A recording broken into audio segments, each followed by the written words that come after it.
You ever come back to a place thinking all you'll find is peace? Maybe a little leftover dust, maybe a raccoon in the trash if you're unlucky. But instead, you walk smack into someone else's wine party hosted right in your own damn living room. Yeah, that was my welcome home. I'd been away over a month. Work had me bouncing coast to coast half the time in some hotel that stank like lemon cleaner and broken promises. The other half I was in meetings listening to folks argue about data like it was the cure for cancer. But what I really missed was silence. Real silence. Not just quiet, but the hush you only get in the woods with a breeze in the pines, maybe a creek gurgling behind your house. So I packed my truck, didn't even check my email, just threw in enough gear to survive a bear attack, and took off for my cabin outside Timber Rest Hills. Simple plan: get there a day early, fill the fridge, kick back brake, and the new grill. Then the next day, Jared was coming, my oldest buddy, and yes, an FBI agent, but more importantly, the only man I know who can flip ribs in a bulletproof vest and still not ruin the bark. He was bringing his girlfriend. I had Aaliyah lined up, a UI designer I'd met doing security on some project that bored me to tears. Our weekends together sacred. Food fire, just enough whiskey to tick off any neighborhood committee with a rule book. Except the place wasn't empty.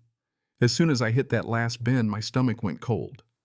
There's a silver Lexus right up front, tinted windows, smug as hell. I hadn't given the gate code out. Hell, I changed the code last time I left. I coasted in lights off, trying not to overthink it, but let's be honest, I already knew. Some folks you just feel coming like a migraine before a thunderstorm. I get out, sneak up, and the first thing I see, my security camera's gone. Just gone. Like it never existed. That more than anything pissed me off. Not scared, not yet. Pissed. So I grab my tire iron and head around back, careful just in case. Peek through the window. What do I see? 4 women living it up, wine glasses, charcuterie, giggling like they owned the place. And right in the middle, as if the world owes her a throne, Karen Harper.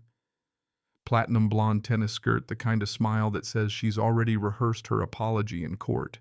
I didn't bang on the door, I just opened at my own house, damn it, and they froze.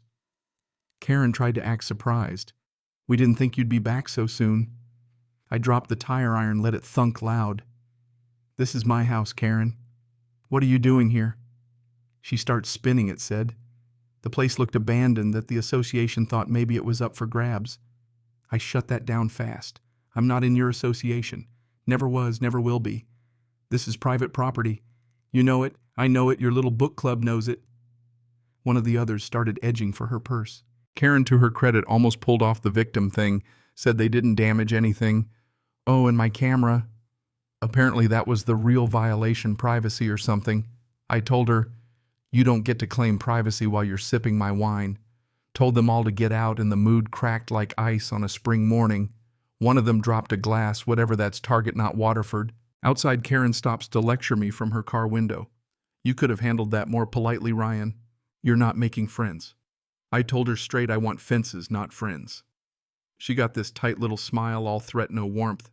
Not everyone appreciates being insulted. Not everyone appreciates trespassers playing house. She sped off.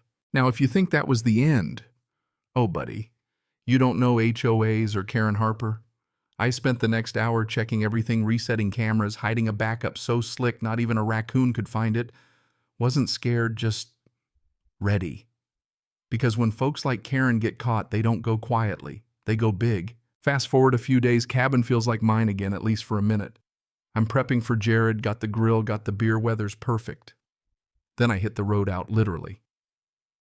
2 miles from my land, there's a gate. Not a cute country gate, but a steel padlocked barricade, prefab booth sign screaming HOA security checkpoint. A guy in a uniform, mirrored shades walkie on his vest, raises a hand. Name Ryan McCrae. You're flagged. HOA directive. Aggressive risk to community safety. Access denied. I laughed. I couldn't help it. You realize I don't belong to your HOA, right? Didn't matter. Can't let you pass unless you apologize to President Harper and pay $100,000 for reputational damage. My jaw nearly hit the dash. Called the sheriff's office thinking, fine, bring in the law, let's do this right. 20 minutes later, here comes a tan SUV. Sheriff gets out, late 40s, big hat low, introduces himself, Jacob Harper. My stomach turned. Of course, Karen's cousin. He played it straight, said it wasn't a crime, just keeping the peace, but the message was clear. You want to fight, go sue us. And then they laughed with the guard, left me burning in the rain. Next morning I was back, this time with a drone.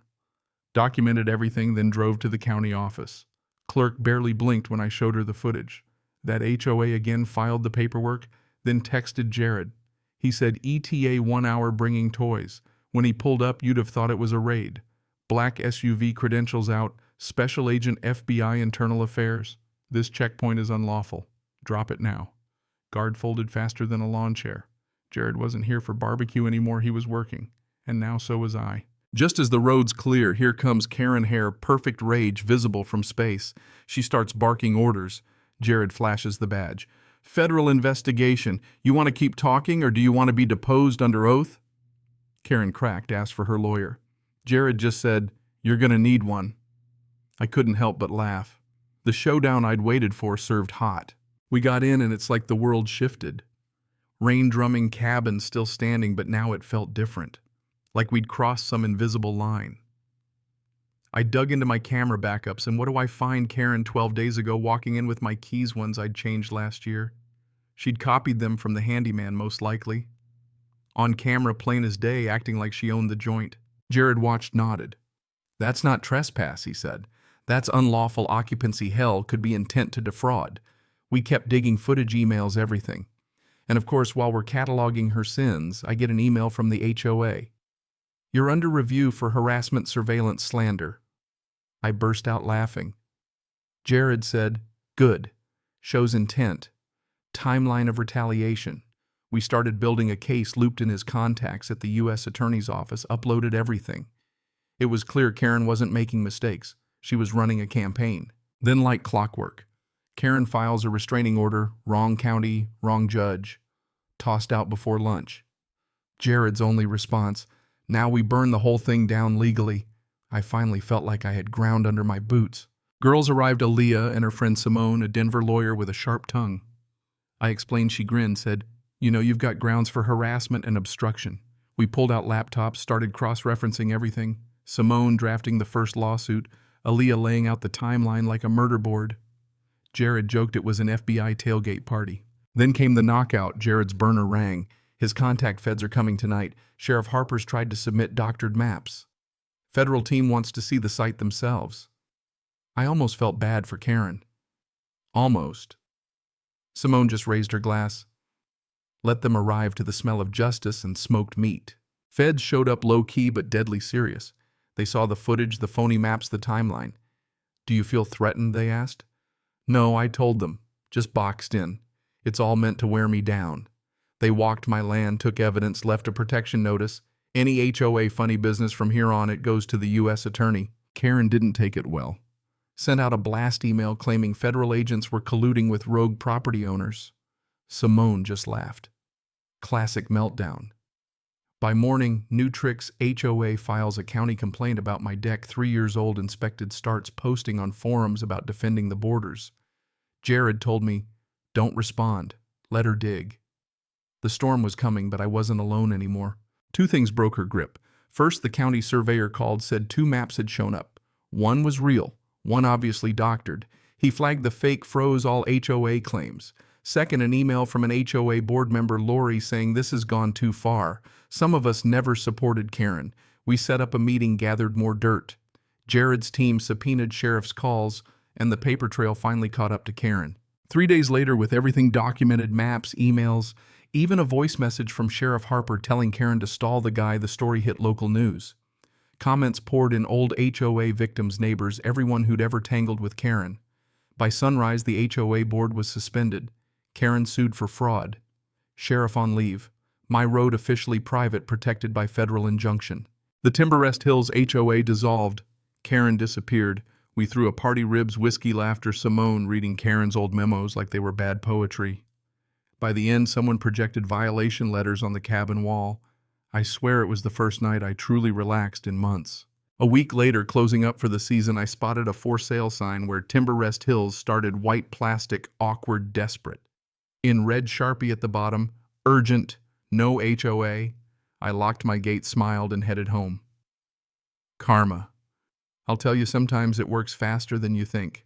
So let me ask you, where's the line between standing your ground and starting a war? Ever had a neighbor who thought the rules were for everyone but them? Tell me your story, I read every one.